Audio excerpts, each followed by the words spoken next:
A spy, World War II, the Nazis making a deadly gas to use on England, intrigue, deceit, brutality, executions, explosions, and a love story, all wrapped up into The Adventures of Tartu. All right, in our canon of movies, this is an easy one to miss, and we're happy we discovered it and are talking about it now. Okay, this episode is designed to enhance your viewing pleasure of the movie, and whether you have seen it yet or not, we will point out things to look for, and you should watch or re-watch this movie. It's a good one. We'll do a scene analysis with key takeaways from the scenes and influences from and on other movies. And you will discover something new in every episode. So when you do hear, let us know what it is, and we'll give you a shout out. Yeah, it's like Pietro Rossi. He just listened to a couple of our James Bond pre-title sequence Decoded episodes. And he said to us, in the For Your Eyes Only pre-title sequence, he said, "I never noticed the message the flowers spelled out on the grave. Thanks." And when he talking about the Spy Who Loved Me pre-title sequence, he said, "I didn't realize where Give 'Em the Elephants came from.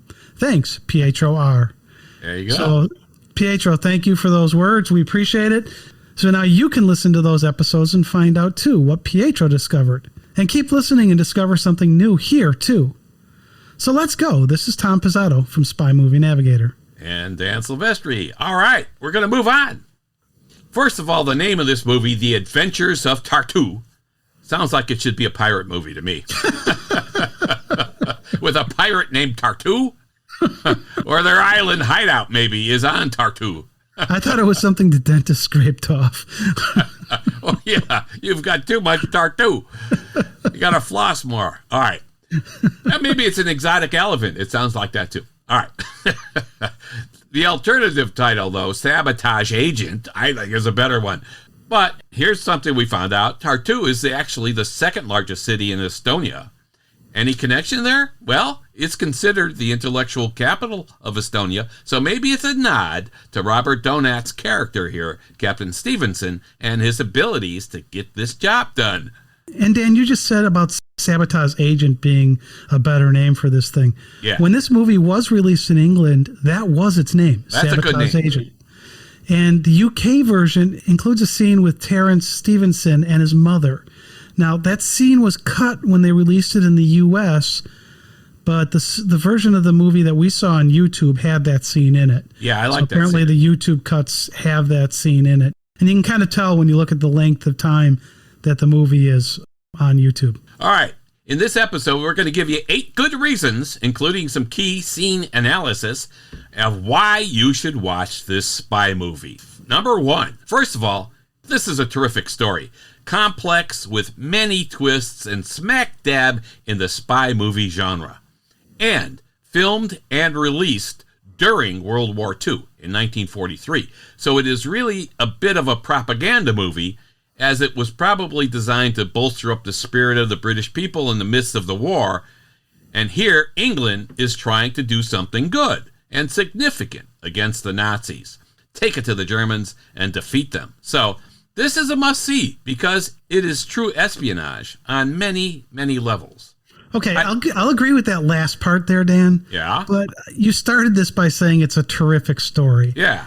I think it works. I think it's entertaining. I think the main plot is a little bit convoluted in points.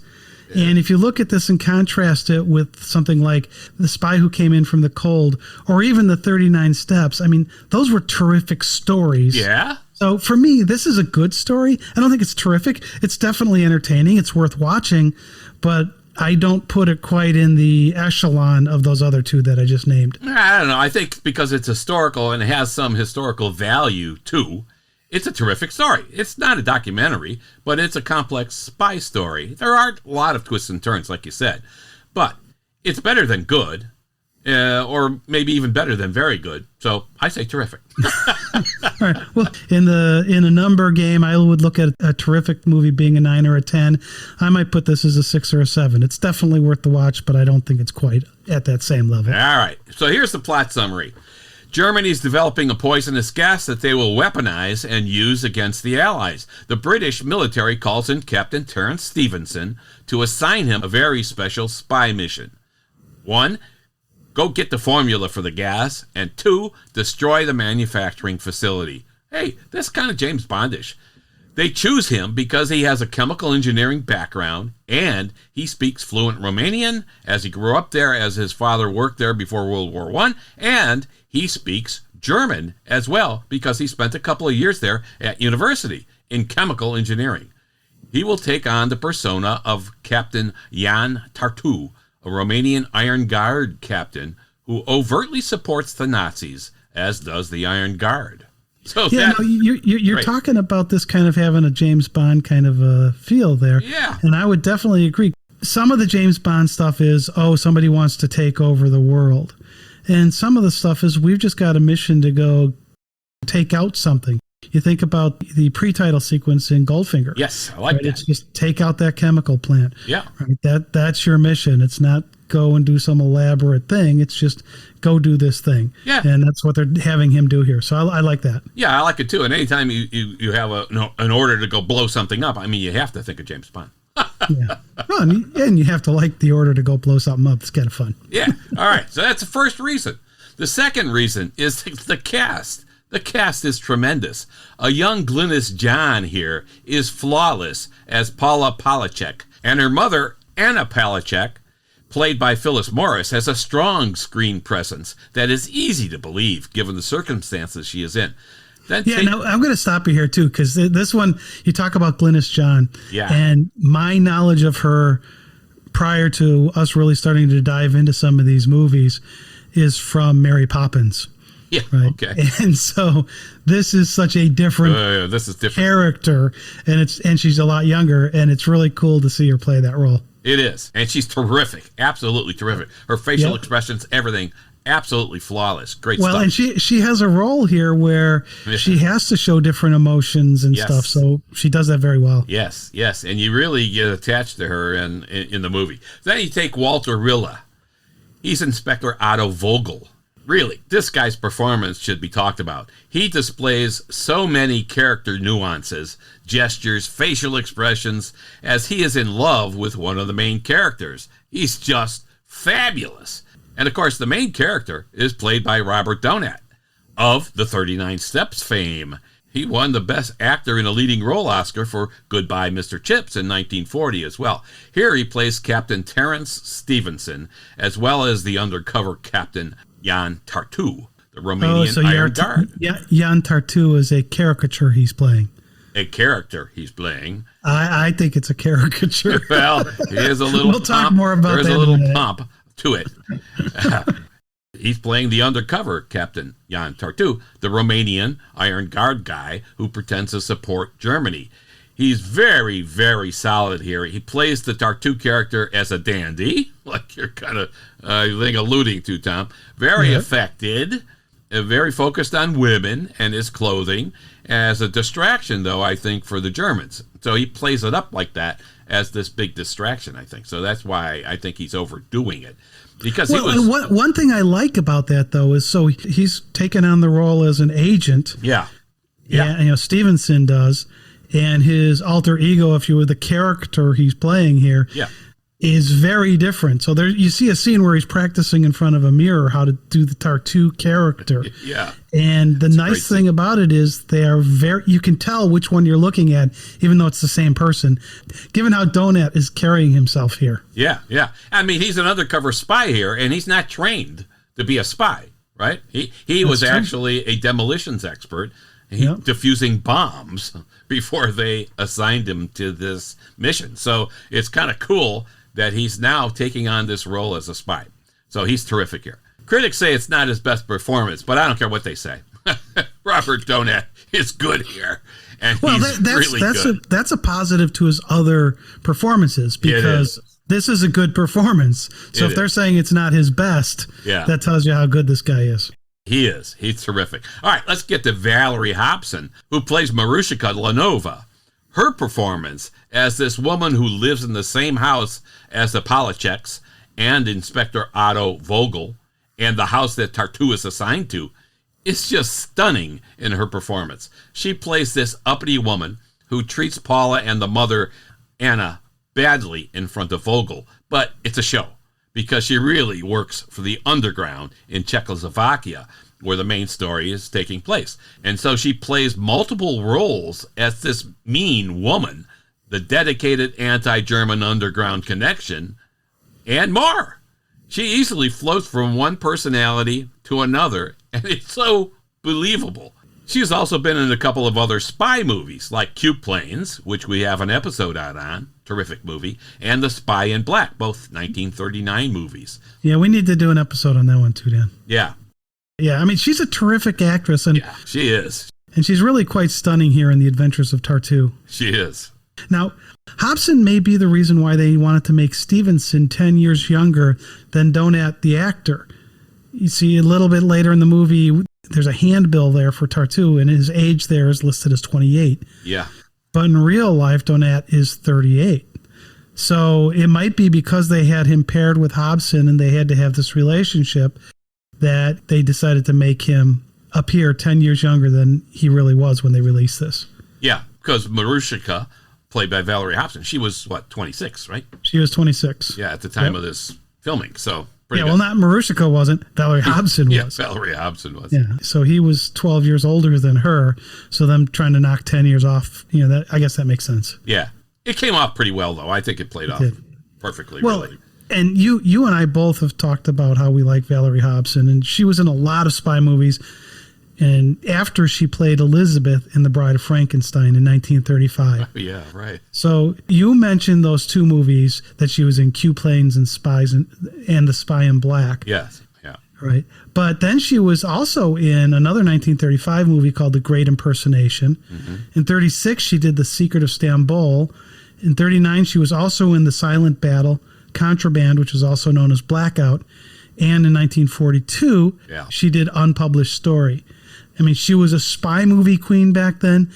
And from that era, she's absolutely one of my favorite actresses. Yeah, she's just absolutely terrific. And she looks stunning in here. And so, she usually does. Yeah, the cast is brilliant. So watch some of these great performances in this movie, The Adventures of Tartu. All right, that's your second reason. The third reason is direction. Harold S. Bouquet directed this movie. Who's that? He's a British director who served in World War I, so he knows war firsthand, and he directed Young Dr. Kildare in 1938.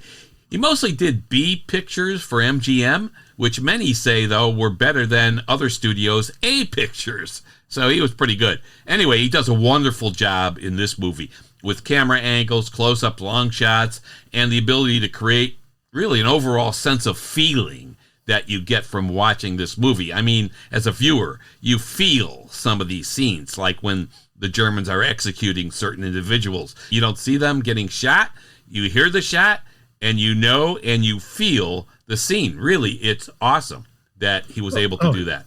Yeah, absolutely. And I really like the way they do that, because it's also a little bit telling of the times, because this was a propaganda movie, but they didn't want to go overt with the, what you saw in terms of the killing. And it's kind of like in The Scarlet Pimpernel, they do the same type of thing where you don't see the guillotines happening, but you know that they're there.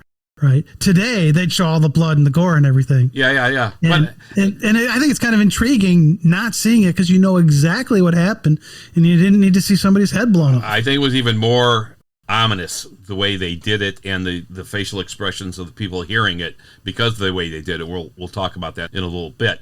Speaking of Scarlet Pimpernel, Walter Rilla was also in that movie. There you go. Yeah, there you go. All right, there's three good reasons. The fourth reason is production design. Wow! John Bryan really did some good work here. The house is an enticing and believable set. The cafe, beautiful, comfortable, inviting, yet permeated with the German presence that overrides everything. And then the munitions plant and the pièce de résistance, the gas manufacturing plant. This is an enormous and slick-looking set. Cool steel elevators, curved tunnels, vault-like doors, lots of space, pipes, lighting, signs in actual Czech language. I checked a word or two. Danger, for instance, and so on. Oh, good. You're good at that. You're better at researching the language than I am. It's all good stuff. I wanted to see if it was going to be there, and it was. Czech words on the doors and walls. It does have a kind of a Dr. No kind of feel to it. Well, actually, before you go to there, this gas factory. Yeah. I mean, you're talking about the steel elevators and stuff. Especially for the time they made this movie, was really a cool set. Yes. Yeah, it was up and down and the elevators and the tubing. I mean, it all just looked really, really cool. It was enormous and it was cool. That's why I say it kind of has a Dr. No feel to it. Or really, maybe Dr. No has a John Bryan gas factory feel to it, because this came way before it, right? Dr. No came out 19 years later. And coincidentally, I believe there was a time that Ken Adam, who did the James Bond production stuff for so many movies, was at Shepperton Studio while other art directors were there as well, including John Bryan. Wow. And John Bryan, cool. Yeah, John Bryan here, he won an Academy Award for the art direction in the 1948 movie Great Expectations, and he'd been nominated for other things as well. So you will enjoy the sets in this movie. Yeah, the sets are very good. All right. Now there are connections to other movies. What we do on our podcast is we try to see what things can connect to other movies or influence other movies. And we've talked a little bit here about like this tie-in with Dr. No. Yeah. But we're going to talk about some more stuff here. So like earlier. So this is going to be your fifth reason, which is going to be a number of reasons, right? Oh, that's true. Yeah. There's a few of these connections that we're going to talk about. Yeah. Good. All right. So we have the 39 Steps, where the main character, Hannah, is played by Robert Donat, and he needs to find the secret, which is his MacGuffin in that movie. Right, in that movie, the MacGuffin was, what is the 39 Steps? Yeah. Here in the Adventures of Tartu, his MacGuffin is the secret formula for the gas. Yep. Right, so it's not a person, it's not necessarily an object, and Donat's characters in both of these movies has to find out what these things are. Yeah. So it's really, I really kind of like that, because it's the same actor, two very different movies, but the MacGuffin's somewhat similar because it's this nebulous whatever gas, or what is the 39 Steps? They're both knowledge. That the MacGuffins are both knowledge they have to gain. So that's pretty cool. Yep, absolutely. The opening scene is a recently bombed area of England with wounded being attended to amongst the rubble. And really kind of draws you into the story quickly. And there's an unexploded bomb that's discovered and becomes the subject now. It must be defused. Robert Donat, playing Captain Terrence Stevenson, is sitting on top of the bomb while a boy is being treated in a bed. This was a hospital that just got bombed out. And Stevenson is being polite to the boy and asking him to kind of keep quiet as he's listening with a stethoscope to the bomb, trying to figure out the timer or whatever. So him sitting on the bomb. Yeah. I'm not sure. Dr. Strangelove? I mean, how else would you do it? I wouldn't want to be doing that kind of thing. But he's sitting there because he's got to get into it, right? He's got to open it.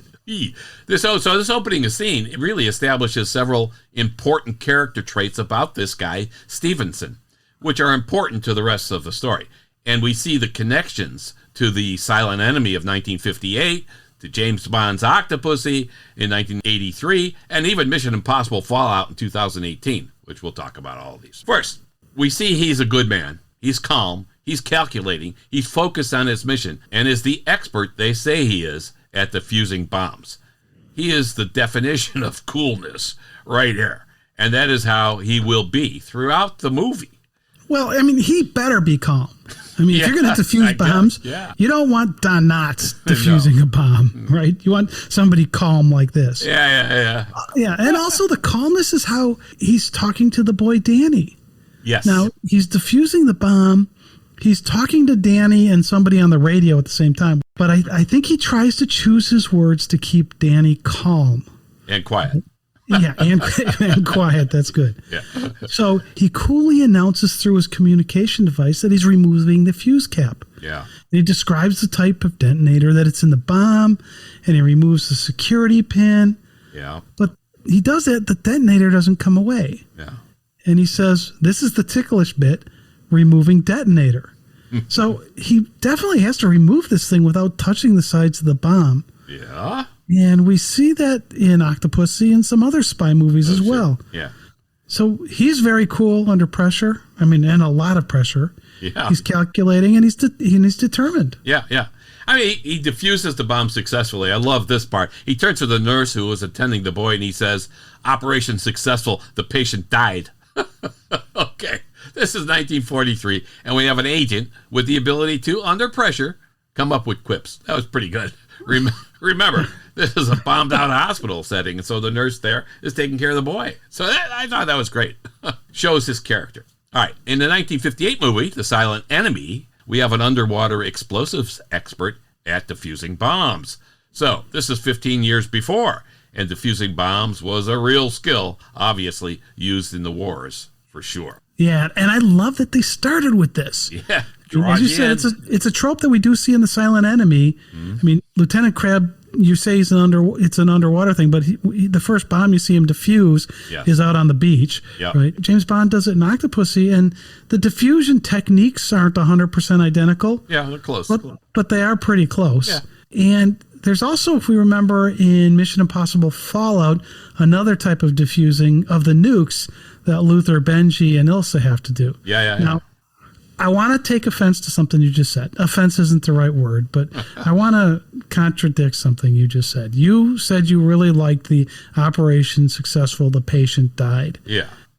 I thought that was a very odd, weird statement. Now, maybe it was code for whomever was on the headset who he was talking to.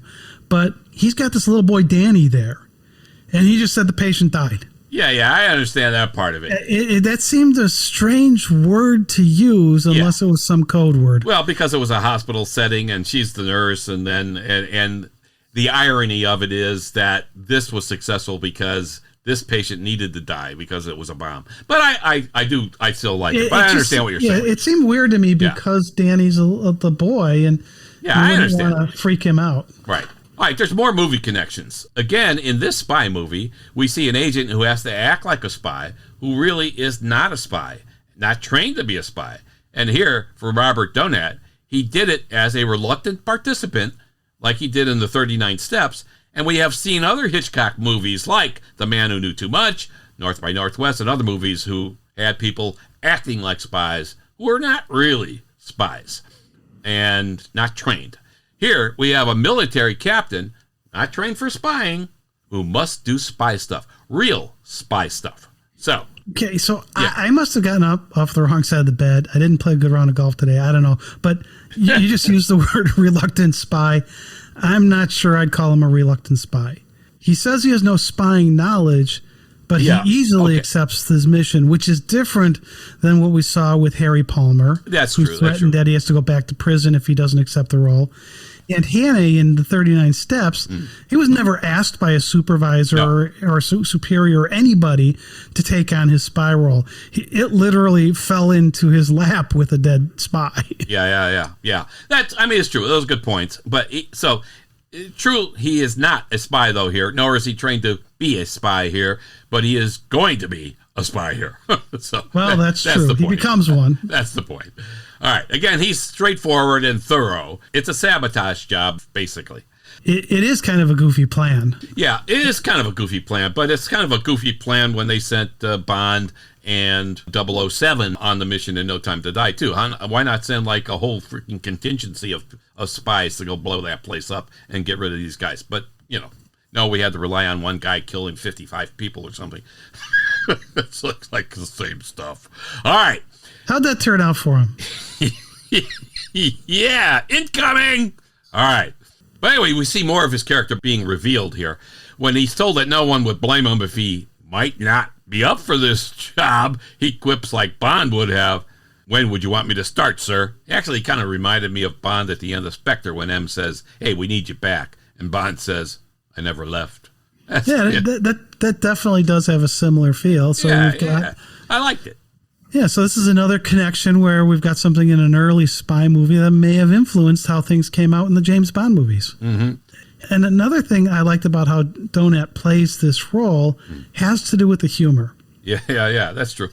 Now, to me, it has a sense of humor sort of in between the James Bond quips and Charles Hammond in Q Planes. Okay. I mean, Ralph Richardson took that Hammond role way over the top. Yeah. And Stevenson, when he's Stevenson, isn't being very humorous, but when he puts on the Jan Tartu persona, yes, he definitely takes that up a few notches. I don't know if he's quite as over the top as Hammond in Q Planes, but yeah, it's up there. It's up there. But I think it's part of the persona he's taking on and part of how he's fooling the Germans into thinking he's on their side, right? So that's good. All right. And we even have more connections. Here, for one of the first times, we have Captain Stevenson, who will be acting as a double agent. He is to gain the trust of the Germans, right, by pretending to be Jan Tartu, who was a member of the Romanian Iron Guard, loyal to the Nazis, and he is working truly for British intelligence. So that's kind of cool. So I was wondering, has Bond ever been a double agent? I mean, we saw in License to Kill, he had Sanchez's trust, but at the same time, he was not even a British agent since his license to kill had been revoked, so he wasn't even that. And we saw 006 in GoldenEye maybe being a double agent with Jonas and MI6, but that's not Bond. Yeah, but what about when Bond takes on the role of Peter Franks in Diamond? Well, I'm not sure because Franks wasn't an agent. No, I wasn't an agent. I mean, yeah. But in the Mission Impossible series, we definitely see double agents quite a few times, starting with the first one where Jim Phelps becomes a double agent. Yeah, well, that's true. And with the use of masks, people pretending to be other people to make someone think they're on the other side. I mean, is that a double agent or a fake out? I'm not sure, but Jim Phelps definitely was a double agent. Yeah. I think the Mission Impossible stuff, we can get away with that, with the double agent stuff, and certainly Phelps. Yeah. So the British intelligence powers assign him to this mission, a spy not trained to be a spy, but because of his language knowledge, speaking fluent Romanian and German, and his training as a chemical engineer, he's the guy. So he's off on his mission. We see him on a plane on the way to his destination, and he says, I better get ready. Okay. And he parachutes out of the plane. Okay, how cool is this guy, and what doesn't he know how to do? I mean, man, that's pretty good. Well, Dan, today in spy movies, we see something pretty similar. Somehow James Bond, Jason Bourne, Ethan Hunt, or even the recent movie Carter, the Carter character, they know how to drive motorcycles, parachute, fly planes and helicopters of all different kinds, and do it very smoothly. Yeah. And here in 1943, we get Stevenson doing this stuff, parachuting and stuff, with aplomb. He's a bomb expert, yet, no, I'm going to parachute out. It's no problem. So I think this is really cool how it's a great setup of the hero spy being good at many different tasks. Was he parachuting with aplomb? I mean, did the aplomb have a chute too? All right. This is, he's either had very extensive training or more of a gut instinct and confidence, I think, that this guy shows, kind of like Bond in whatever he does. So, all right. So we discovered that the real Tartu had met with a fatal accident, probably thanks to British intelligence. So Captain Stevenson is really playing a double agent, one of whom is really a dead guy. Now, I think we've seen this before in spy movies, assuming the identity of a dead person, and sometimes, however, that's a problem because it's traceable. I'm thinking we saw this in one of the Harry Palmer movies. Was it Ipper's File or The Funeral in Berlin? I think. Well, in Funeral in Berlin, we had something similar twice, but with the same dead guy. Right? Yeah. Or I'm going to say, let's put dead guy in quotes because supposed dead guy. Yeah. Because first, Harry Palmer gets a set of documents from Hallam from a dead person with the name Paul Louis Broom. That's true. Yeah. Now, Hallam didn't give Palmer the death certificate that he had, but he told Palmer that Paul Louis Broom was dead. Yeah. And these were the documents that were to be used by Stock in his defection. Okay. Now, it ends up later that Johnny Vulcan was really Paul Louis Broom. Sorry if I just blew that movie for you. I mean, so Johnny Vulcan was the name of the dead man that Paul Louis Broom assumes. Yet Hallam had Broom's death certificate, so that was kind of a pretty wild use of this concept. But the concept of having a dead person being important in a movie like this, where somebody takes on the role, we have to give a special mention to Operation Mincemeat. This was a real World War II mission where they used a dead man to fool the enemy. Yeah. Now, in this case, it was a dead person Assuming impersonating a non-real person. Yeah. Sorry, he was assuming the identity of someone that the Germans were tracking. Right. But he was a dead guy. He's just a dead guy. He wasn't the guy. That's right. You just had the body, and they made up the guy. Yeah, that's pretty. And so it was an interesting ploy there. So it's pretty cool how you can use dead people in spy stories and get some interesting behaviors because of that. And we get that here. Yeah. All right. So I think that finishes up our connections part. All who watch this movie, you're going to enjoy these connections, and you'll see them as you watch the movie. So that was you're going to go, hey, Dan and Tom told us about that. Yeah, that was our number 5 part. Here's our number 6 part. Some key scenes to decode here make this story so good. So we got to take a look at some of those, because these are what make you want to watch this movie. So Stevenson, as Tartu now, has to present himself at the German consulate to Dr. Mueller. All is planned. And he gets to Czechoslovakia, and he's going to get his Czechoslovakian visa from him. That's the plan. But we all know how plans go. Robert Burns' poem, if you all remember this one, To a Mouse, 1786, the best laid schemes of mice and men, gang after glay, which means go often astray. All right, a poetic reference. We're going to have another one later. Now, Stevenson is also told that after he crosses into Czechoslovakia, he's on his own, that the British powers can't be of much use to him. Once again, we've heard that before. Yeah. Or actually since. Yeah, right, since. Because this is 1943. Right, 1943, it reminds us of the 1959 movie Operation Amsterdam, where the spies are told, if caught, we cannot help you. And of course, later in Mission Impossible, if caught or killed, the secretary will disavow any knowledge of your action. Basically, you're on your own. So that might have all begun here. Wait, this is more movie connections. We can't get away from that. Oops, sorry. Well, these early movies set the stage for a lot of stuff in the future. Yeah. Plan is laid out here. He needs to get into the gasworks as his assignment, and he has to get his visa from Mueller, as told.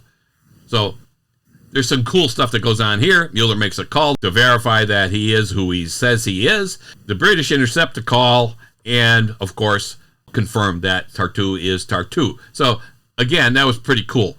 They tap in the phone lines of Mueller and answer the call from Mueller and say, yeah, that's Tartu. I gotta love the levels of espionage here. It's still risky, though, since anyone can make a call to try to trace who this Tartu character is, if he's alive or dead. So, I mean, that part of the story is a little iffy, like you kind of said, right? I mean, yeah. Okay, so I'm spacing here.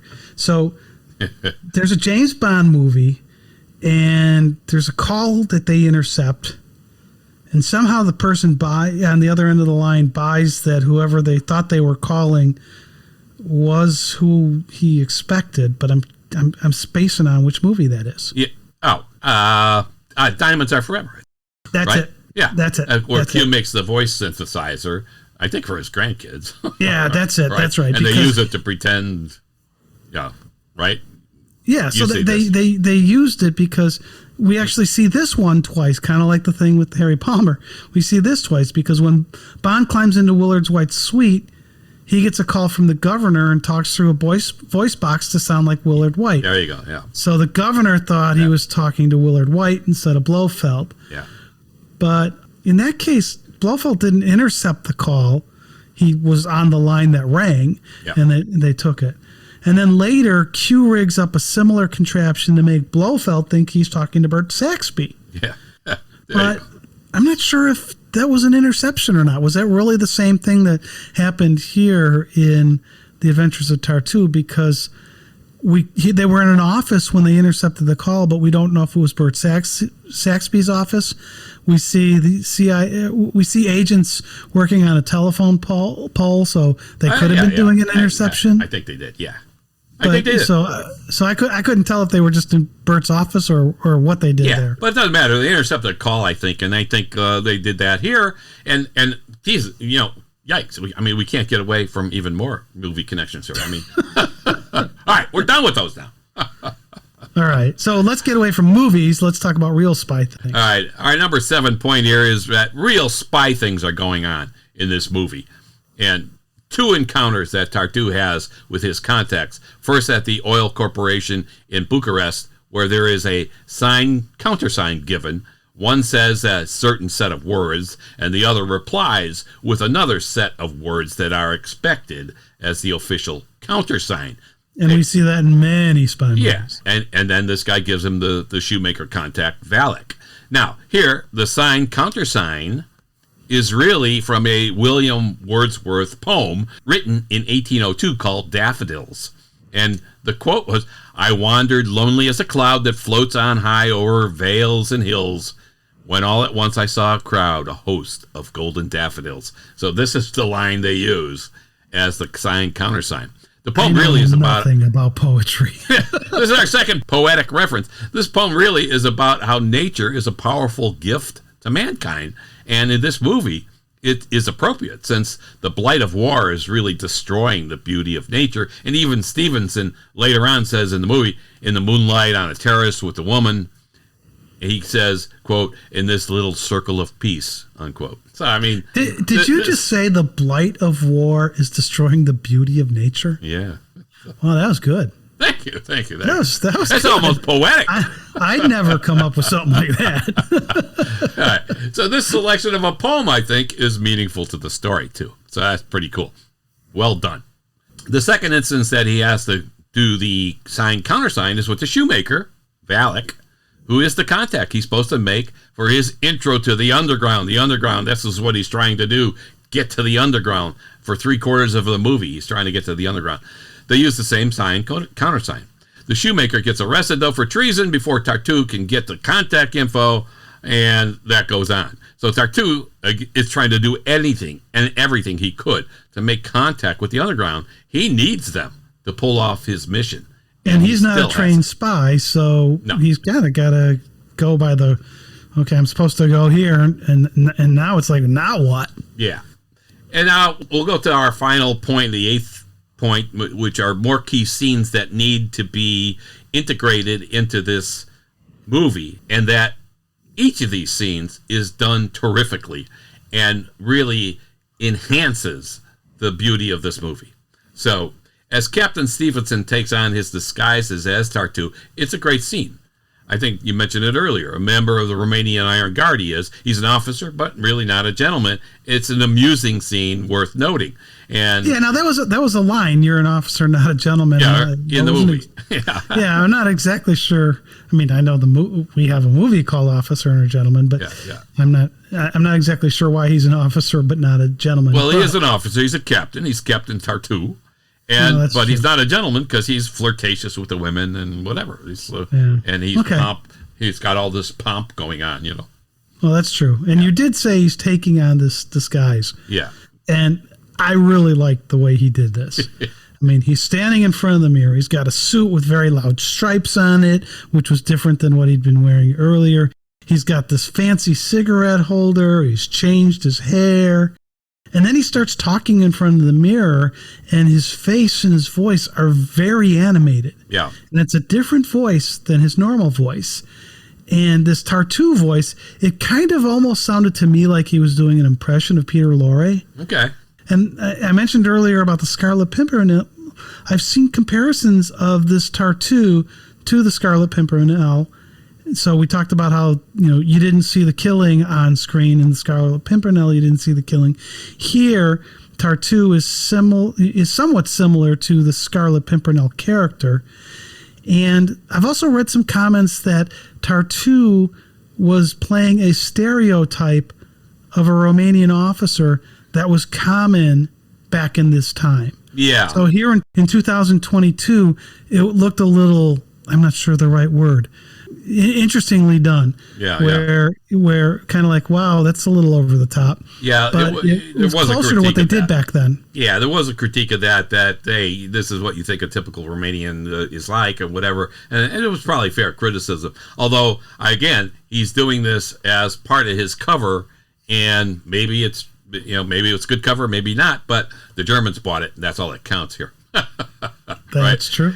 All right, so he receives this handbill that says that Jan Tartu is wanted, and that's going to be part of his cover. He's going to have that in his pocket in case people challenge who he is, and so on. And that handbill's why I made the comment about Donette being 38. Yeah. Yet the handbill says he's 28. Yeah, right, exactly. It could have made him 30. I don't know why they...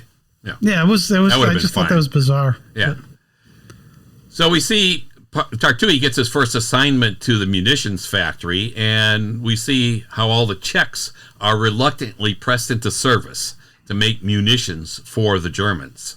There are occasional attempts to sabotage the production by individual workers, and this gives the viewer a chance to see how brutal the Germans were in World War II when they really, truly did take over countries and force the conquered to work in what were their own factories for other things before the Germans took them over, like car manufacturing plant like Skoda and so on, which really happened in real life.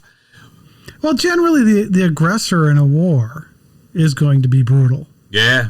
I mean, most wars, that's what you see. So that'd be keeping with the times. Yeah. So here in the munitions plant, we see the Germans catch a saboteur, and they take her outside and shoot her. So we see some real war stuff here, and this is one of the scenes we said earlier, because of the great direction that you can feel. I mean, we see a relationship developing also between Tartu, Marushka, but we're not sure what that relationship is yet. And in an instance in the movie where a German was shot and killed, and the Germans suspected it was a woman living in the Palachek house, where Tartu is also assigned to, and Vogel is assigned to, they thought it was Paula. And he covered for her, saying that she had gotten home 30 minutes ago when he knew the killing had taken place only 15 minutes ago. So there's a lot of layers of espionage going on here. You said earlier, Tom, it gets confusing with all these different elements, but it's really not all that confusing. But there are many layers, and you have to pay attention to what is going on so that you understand who's doing what when. Yeah, that could be my problem. All right. Now, Paula also works at the munitions plant as well. And we see again how evil the Nazis are here with this munitions plant and how they're willing to kill people to set an example. I mean, they are ruthless. Yeah. And in real war, the Nazis did force the conquered people to work in their factories and produce weapons for them. So this is accurate. Yeah. It was a Skoda factory, which would have been accurate because that was a Czech car manufacturer. Mm-hmm. So, and still is. Yeah. So this is the environment. Now, let's jump back to when we did our discussion and our episode on the movie Sabotage. Mm-hmm. And we talked about Oscar Homolka's character in Sabotage walking across the floor and hearing his shoes squeak. Oh, yeah, right. And here, 7 years later, there's a scene where we only hear the squeaking boots of the Nazi as he's walking down the aisle trying to find the saboteur. Yeah. I mean, it's unnerving. It is. You've got just the footsteps and the squeaks. Great direction. The footsteps and the squeaks. We all wait. We know it's inevitable, but footsteps, squeaks.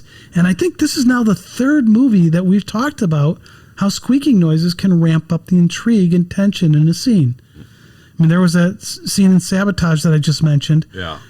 But when we talked about GoldenEye, in the pre-title sequence for GoldenEye, we had that squeaking cart. Yeah, right. And to me, the squeaky stuff, it's a fantastic effect because we saw it more in older movies than we see today, but it's really, really effective, at least in my opinion. Yeah, it draws you in. Just to heighten the tension of what's going on because first, it's annoying. It's an annoying sound. Yes. But second, it's like, come on, not another squeak. Yeah. We're waiting. What is it? What's next? And it's I just think it's fabulous. And it ends badly, of course, with the squeaking because they catch her and they take her away, and she will be shot immediately. They say it's sobering. So they capture a violent moment in the war here in the munitions factory and really bring the terror home when you're watching this. Absolutely. As we hear the shot outside, Tartu had been rebuked for looking at Czech women kind of flirtatiously, and the German officer told him that those in support of the Reich don't interact with the Czechs, something like that. He told him. So in other words, don't do that. So you hear the shot outside. We know Paula now just got killed. And Tartu coldly says, at least there's one less to argue about. But this is part of his cover. And he has a mission, and he must succeed in his mission. So kind of sounds familiar, doesn't it? Bond-like again, I think. Okay, right. so let's jump ahead a little bit in the movie because there's still a lot of movie to go here. And let's go to the scene where Stevenson and Marushka, they go out for dinner and dancing.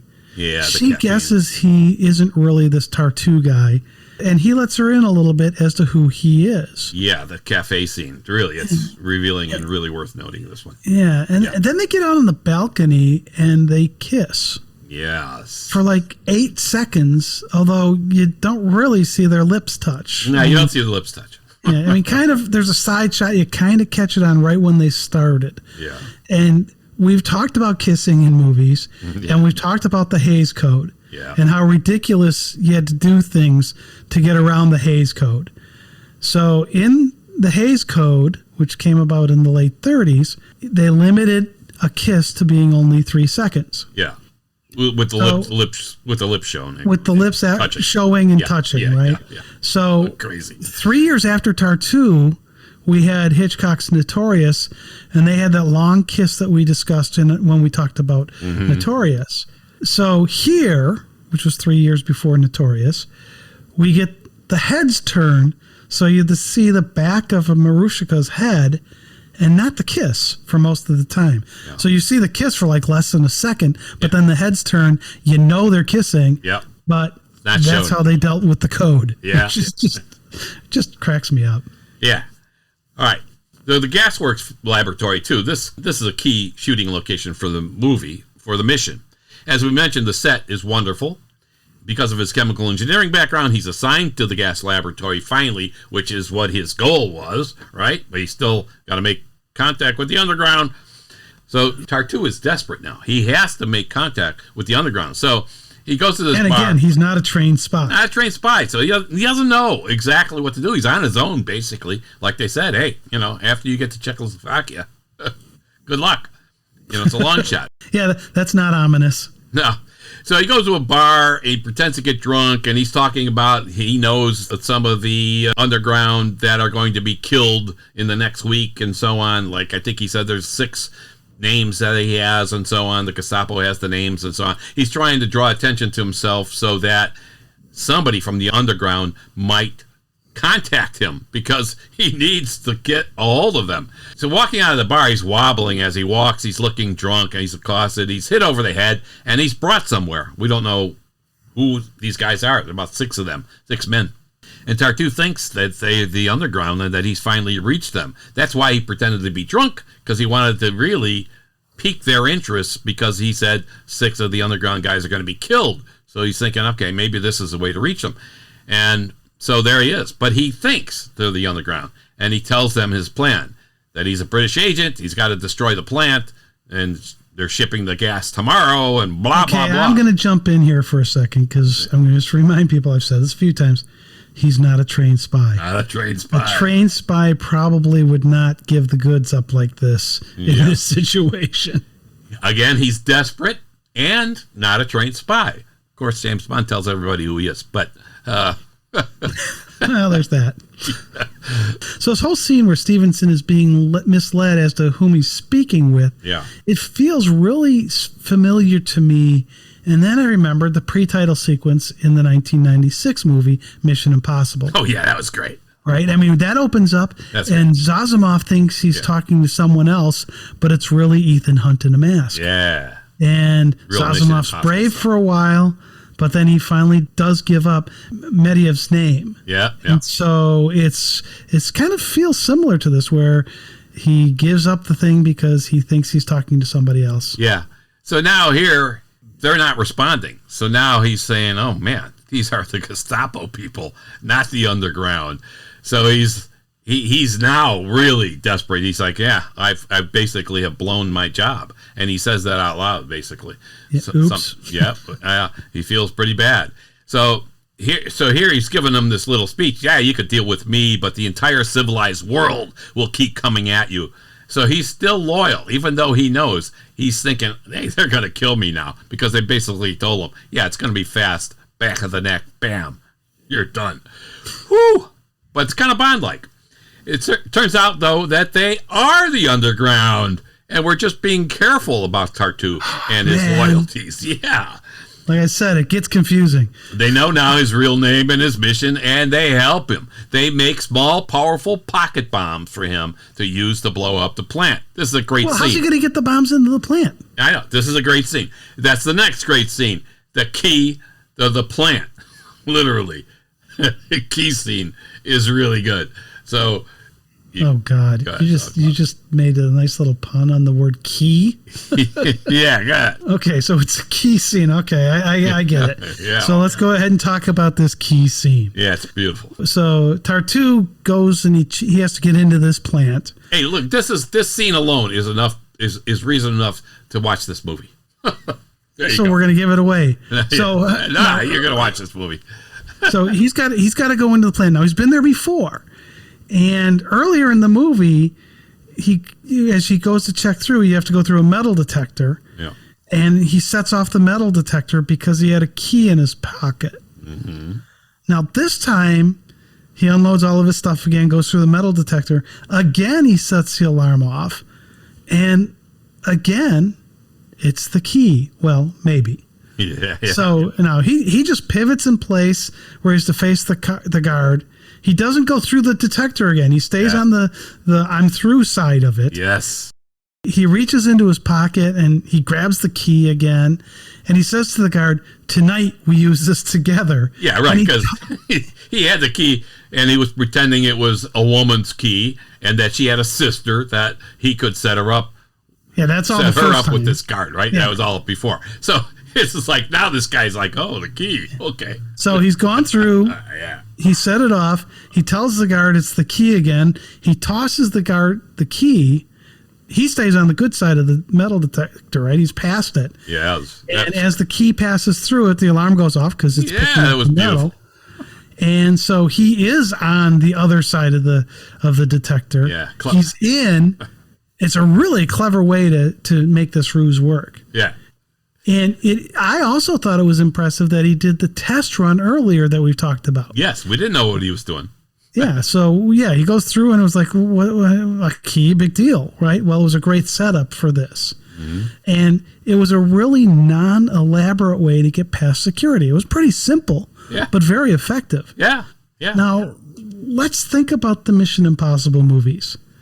So in the first Mission Impossible, they get into the CIA building posing as firefighters responding to an alarm. Mm-hmm. And then Ethan does that kind of crazy dive thing into the vault. Mm-hmm. And it seems to get crazier and crazier how they get into places in each of the Mission Impossible movies, where here we have a really simple, non-elaborate, effective plan to get past security while carrying some bombs. Yeah. I mean, it's just great espionage and planning. It was. All right. So we got an important scene back at the house that ties everything together here, really. So clearly Vogel, who has made some calls, knows Tartu is a fake. He knows that the real Tartu in Romania died 6 months ago. Again, lots of Mission Impossible stuff here. He's going to make a call, and Marushka flirts with him, delaying him, and ultimately she's got to hit him over the head with a statue. This scene shows how determined Marushka is in her underground work, much like Stevenson is determined in his work, and always reminds us of James Bond, who will do virtually anything to complete his mission. So Marushka heads to the gas factory now after she whacks Vogel. She's going to warn Tartu and convinces the guard to let her in to talk to Tartu. This shows how much of a double agent even Marushka was, flirting and befriending the Germans and working for the underground. And she does it perfectly. And now Stevenson, Tartu, tells her to call Novotny and tell him what's happening here, and he has to go do something now and have a car on that road out there because he needs an escape plan. Like Q tried to teach Bond always two things, right? First, never let him see you bleed, although Bond bled a lot. And what's the second thing Bond asked him? always have an escape plan. So here, Tartu is developing his escape plan. So Stevenson sounds the air raid alarm to disorient and confuse everybody in the plant. And now they figure out it was Tartu who did this. They're all after him. And he's, in the meantime, planting the bombs in strategic locations as the word goes out to arrest him, get him. So, and again, he's playing this very coolly. Yes, very. Like we saw him when he was defusing the bomb at the beginning. He was calm, cool, and collected. Yep. And here, yes, there's some urgency to it, but he doesn't seem to panic. Yeah, and he's got these little pocket bombs that he's dropping in strategic locations, multiple explosives that we've seen in many Bond films, Live and Let Die, GoldenEye. You know, it's a good spy thing to do. Lots of bombs. Blowing up, sir. There's a lot of searching for Tartu here, and there's a lot of shots fired as Tartu tries to get the hell out of there. So during this, couldn't you in the back of your mind hear the Benny Hill theme? Oh, come on. No. This is serious stuff. Benny Hill, what are you, crazy? All right. All right, but here all these guys are firing at him, and there's a lot of Germans firing at him. Nobody hits him. So Tartu... Well, that's consistent with spy movies. Yeah, Tartu's a much better shot than his enemies. He shoots 2 bullets and kills 2 Germans. And once again, really, his enemies are much like the Bond enemies in the movie. They can't shoot. But what bothers me here is, though, and there's no answer to this, is that the bombs were set to go off at 12:15. That's what they said.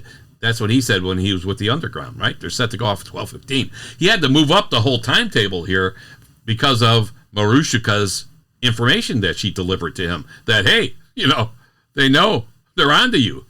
So we don't see him resetting them or anything for sure. So I don't know whatever happened with that. Well, how much more forward did they have to go? I don't know. Tell us. We don't know. I mean, if it was 15 minutes later, you don't see the explosion till he's off site. So. We don't see it, but he had to go do something now. We knew that. So I don't know.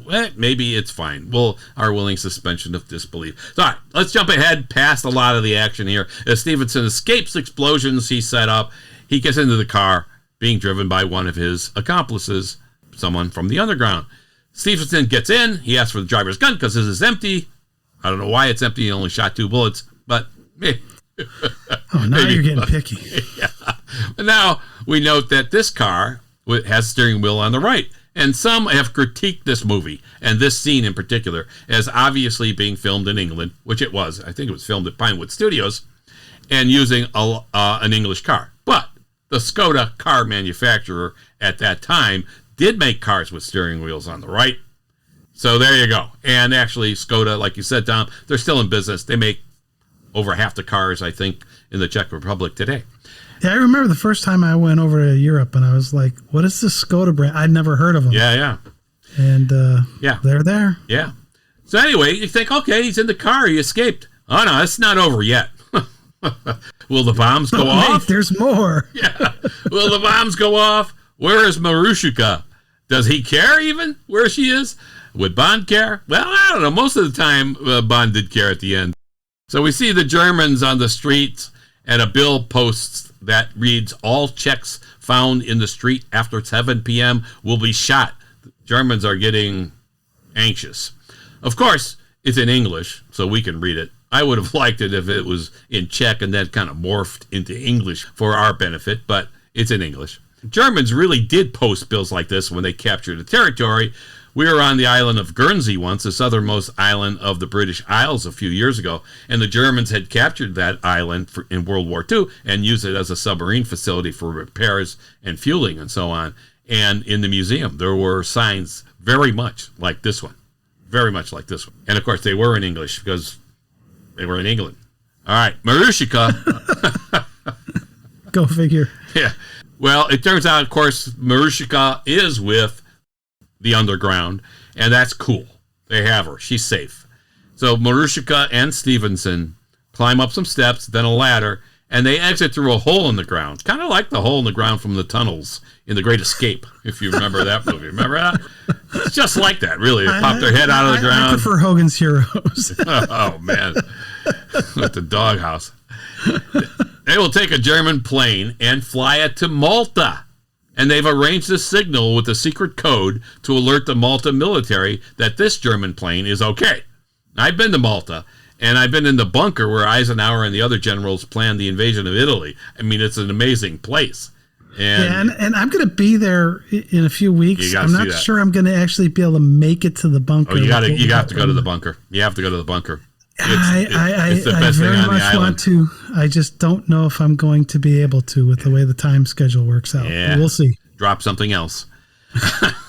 Stevenson is holding the guards in a room at gunpoint while a pilot and Marushika get in the plane. A couple of more guards approaching the plane are shot from inside the plane. It's kind of like Indiana Jones thing there. And Marushika is worried about Stevenson. Will he make it out? We don't know, right? Yeah, actually, you know what, Dan? Let's stop here. Will he make it out? Yeah, that's good. Let's let the listener find out by watching the movie. Yeah. Watch the movie or rewatch the movie to find out. It's worth the time, as it's a classic in many ways. We pointed out some of the reasons to watch it, including some of these key scenes that we analyzed here. But they're key scenes that any one of them is worth watching the movie for. We'll end by saying that we noticed one seemingly incorrect element that bothered us. The German uniforms of the SS, the Schutzstaffel, the insignias seemed odd. That's what SS means? Yeah. Okay. The insignias seemed odd because the SS insignia is really on the right side of the uniform lapel area, and the rank of the person that insignia is on the left. But here, they're reversed for some reason in the movie. I don't know. Was it intentional? They drive on different sides of the road. I don't know. Was it intentional, or was it meant maybe to mock the SS, or maybe it was just an accident? It would seem that they would know this, since it's a propaganda film, really, and it's made in the middle of the war.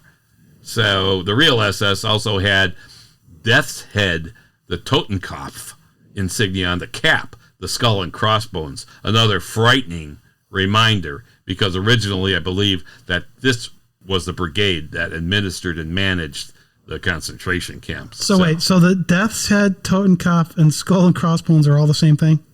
Yes. Yeah. Okay. Yeah. All right. So I didn't see any of those insignias in the movie either on the caps, but I think eventually all the SS had it. That symbol, of course, was in use before the Nazis, back to Pirates days, the skull and crossbones and stuff. Anyway, all right, you've got plenty of reasons to watch or rewatch The Adventures of Tartu, also known as Sabotage Agent. Yeah, that's a wrap! Remember to subscribe to our show, Cracking the Code of Spy Movies, through your favorite podcast app. Follow us on Facebook, Twitter, Instagram, and YouTube as well. Thanks for listening. We really appreciate it.